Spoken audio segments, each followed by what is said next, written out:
আসসালামু আলাইকুম। অনেকদিন পর চলে আসলাম আপনাদের সামনে মৌসুরী স্টোরের পক্ষ থেকে। তো কাস্টমারকে না বলতে না পারলে ফল অনেক সময় ব্যবসার ক্ষতি হয়ে যায়। তো আমাদেরকে ব্যবসা করতে হলে আগে না বলাটা শেখা লাগবে।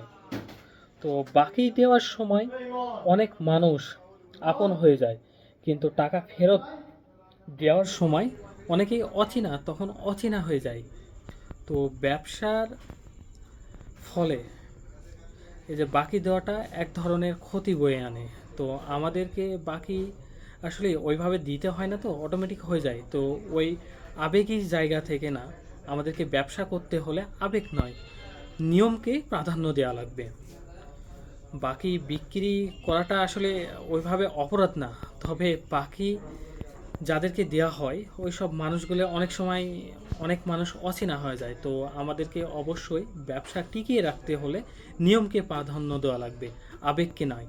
তো বাকি নয়, নগদ বিক্রি ওটাই ব্যবসার নিরাপত্তা। কারণ বাকি দেওয়া সহজ, কিন্তু বাকি আদায় করা অনেক কঠিন হয়ে যায় অনেক সময়। তো ব্যবসার ক্ষেত্রে সবাই চেষ্টা করবেন যে বাকি থেকে দূরত থাকতে। বাকি তো দিতে হয় না, অটোমেটিক আবেগী হয়ে আমরা অনেক সময় দিয়ে দিই যে সম্পর্ক ভালো এসে। তো এই কাজটা করা মোটেও ঠিক না। তো আশা করি আপনারা বিষয়টা মাথাতে নেবেন। অনেকেই আমরা ব্যবসার সাথে জড়িত আছি। তো আজকে এ পর্যন্তই। আসসালামু আলাইকুম।